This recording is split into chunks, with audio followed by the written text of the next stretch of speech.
Well, my name is Penny Allen, and for the last 5 years I've been working as a researcher on the Blue Planet series.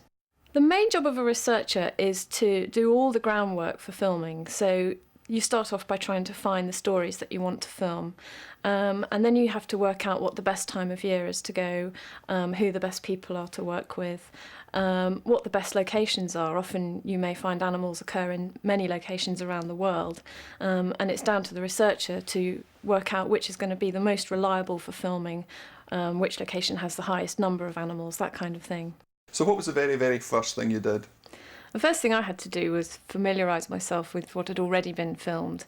We were looking for new behaviours, new stories, so I needed to know what had already been done. And so I spent hours and hours going through existing marine biology, natural history programmes and trying to work out what had already been covered. So did that mean you sat there with a notepad with a list of wish ideas, scratching them off as you realised they'd been covered, and then coming up with fresh ideas? Were you inspired, in fact, by watching all the material? I was inspired by watching the material, and I think coming from a scientific background, it was very good for me to watch how natural history programmes have been constructed. I was still thinking in a very sort of scientist frame of mind, and I needed to think more about the visuals. And so something which I'd initially thought was an interesting story, when I actually thought about how you would go about telling that in pictures, it turned out to be about as interesting as watching paint dry. So it was, for me, it was an interesting exercise to watch the programmes and see how they've been put together. So how did you go about deciding what stories would be grabbing our attention, would be interesting for the viewer? I think the way I judged whether a story would be interesting was if it made me go, wow. It was very much a personal decision. I liked stories which made me think, well, gosh, I didn't know that happened. That was how I made my decisions first on, and then I would take it to the producers and see if it had the same effect on them. So to get these ideas initially, did you have meetings with marine biologists, scientists, people who had been spending years studying the oceans? Absolutely. Scientists were just essential in this whole research project. I spent a lot of time emailing people, talking to them on the phone, attending international marine conferences, reading scientific papers. Their biological research was crucial in helping us pull out the right stories for the series. The trick, though, as I would imagine, is turning what could be fascinating but rather dry scientific fact into a gripping visual story. Absolutely. I have to say that was where the producers came in. I would provide them with the story and the information, the logistical information to go with it. And then it was their vision which created what we have in the finished programmes, very much so, and the editors, of course. So can you tell us about some of these symposiums or lectures that you attended, scientific meetings, and what it was like when suddenly there was that flash of inspiration that came from one of the meetings or something that a scientist said? There was one meeting in Monaco, which was an international marine mammal conference, and there were 1,500 delegates. And there was me and my colleague Jo Ruxton.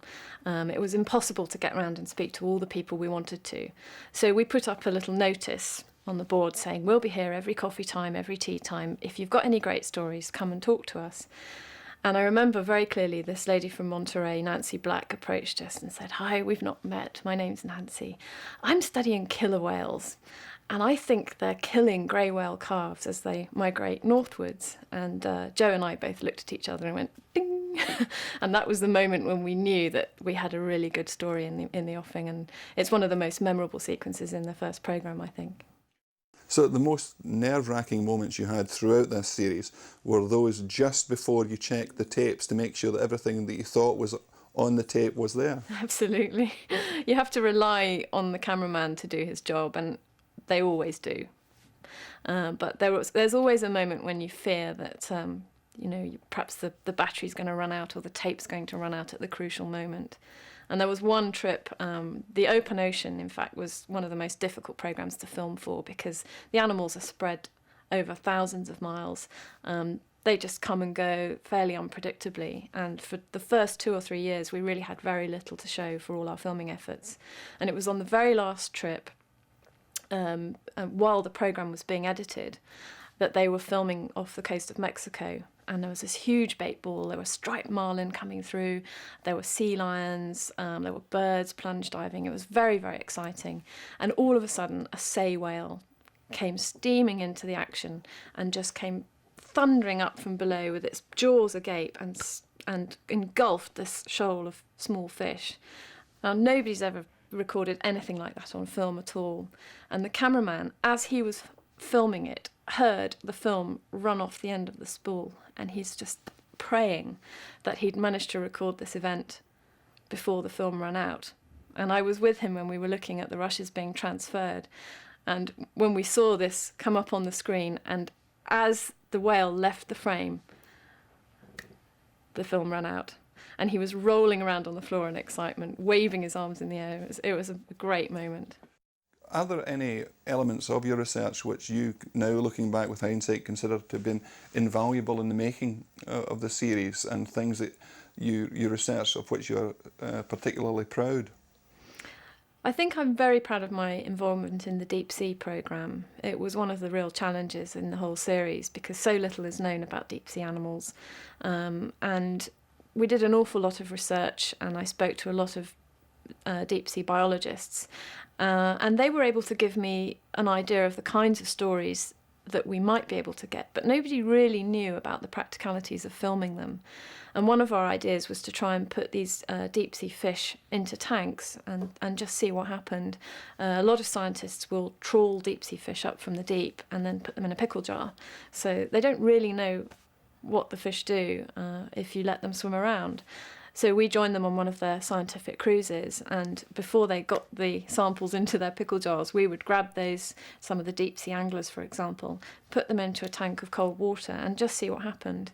And fairly often the animals would actually revive and would start swimming around. We had a lovely little anglerfish which had a lure on a long rod, and it was just sitting there looking fairly dead, and the cameraman was going to take some stills. And then suddenly, bit by bit, this lure started to twitch, and then gradually it would move more and more, and we finally saw this lure waving backwards and forwards, and it gave us a great idea of how these things might actually catch their prey in the wild. And it came as a huge surprise to us. I would imagine that also that you, because you've seen the footage, that this series will indeed be groundbreaking. I can't think of another way of putting that. Groundbreaking just seems to be inappropriate. I think it will. I think there have been many programmes which have covered small aspects of the ocean. So there have been individual shows on coral reefs, individual programmes about a particular species of whale or dolphin, but no one's really attempted to bring them all together into one series and cover all the habitats around the world.